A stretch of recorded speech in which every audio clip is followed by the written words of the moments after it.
Hey there, Figs, and welcome to our Advent series, He Came for Me. Each week, Brandon and I will be reading one devotional from the project that actually grew out of a song that he wrote called From Glory to a Stable. These will be your moments to slow down, breathe a bit deeper, and to remember the God who stepped into our world and into our lives. So settle in, friend. We're going to read this week's devotional together. He came near, the God who stepped into my story. For all eternity, God has existed as Father, Son, and Holy Spirit, complete, whole, lacking nothing. Heaven's perfect fellowship was never interrupted. Yet for love's sake, the Son stepped out of glory and into our story. He came near. The Word who spoke galaxies into being chose to enter the womb of a young virgin. He became a heartbeat inside human flesh. He didn't arrive with spectacle or sound. He came the same way we all came, helpless, dependent, and small. The hands that stretched out the heavens now curled around his mother's finger. The one who commanded light blinked beneath the dim glow of a stable lamp. There was no fanfare worthy of a king. Only a manger, young parents, and a few shepherds who learned the news from the angels. The angels didn't appear to rulers in palaces. They appeared to men on night shift in a field. From the beginning, God showed that His glory would not shine from thrones or marble halls, but from humble places where ordinary people could draw near. The God of the universe became dependent on His own creation for survival. He cried when He was hungry. He slept when He was tired. Though He knew the plan for eternity, He entered time and lived within it. The one who designed the human body had to learn how to walk, how to talk, how to use His hands. He was fully God, yet He humbled Himself to become a man. As He grew, He developed strength through work and play. He likely ran through the dusty streets of Nazareth with His siblings, learned to share, to serve, and to love. Joseph taught him carpentry, how to shape wood into something useful. The Creator had to learn to create.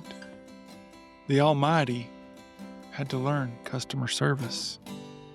The Lord of all learned how to take direction and obey.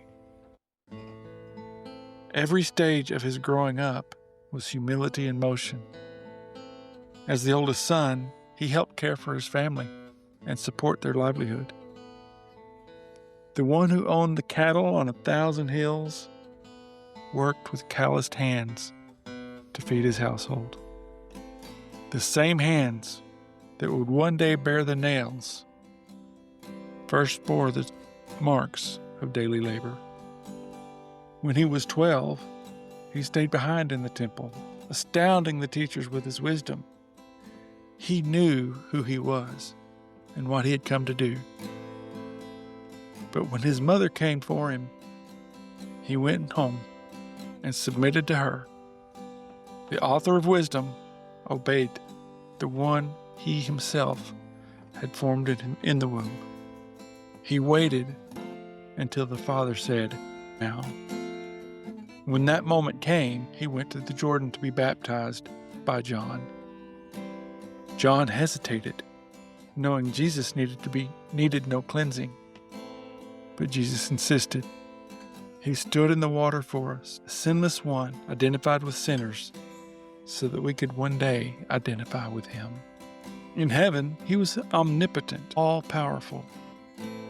Yet He chose to learn the limits of the human body. He was omniscient, all-knowing, yet he learned to read the very scriptures he had inspired. He was the author of the law and the fulfiller of it. The one who wrote the Torah with his breath placed himself under its authority. Every step he took was a choice to come closer.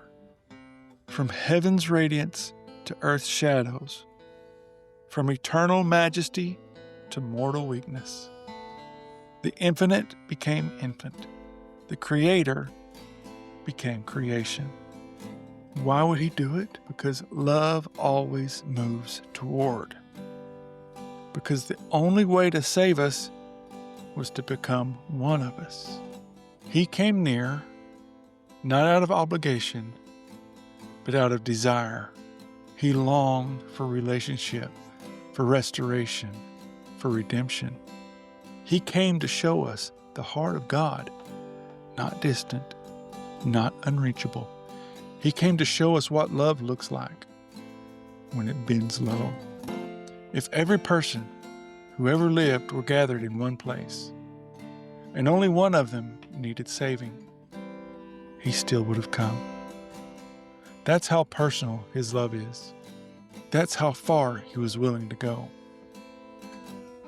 He would have entered the world, lived 33 years, suffered the cross, and risen again if it meant rescuing even one. That one is me.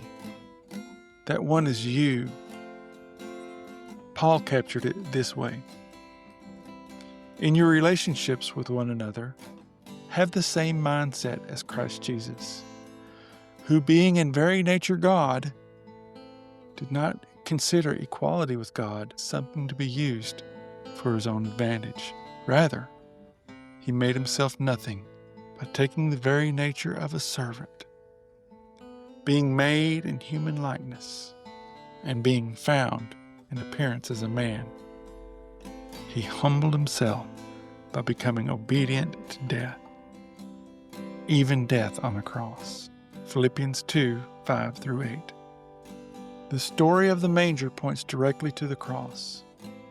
The one who came near enough to be held also came near enough to be pierced. He humbled himself to the very end, and he did it willingly. He didn't have to. He chose to. He did it for everyone, yet he saw the one. He saw you. Friend, if you'd like to linger a little longer with this through the week, there's a free companion guide waiting for you down in the show notes. In addition to the devotional that Brandon just read, it'll give you small daily invitations to write, to pray, to declare truth, and to dwell with Jesus in the quieter moments. Our hope is that it helps you to notice him in your ordinary days. Thanks so much for listening, and we'll meet you here next week for week 2's devotional, He Came Low, the King Who Chose the Manger.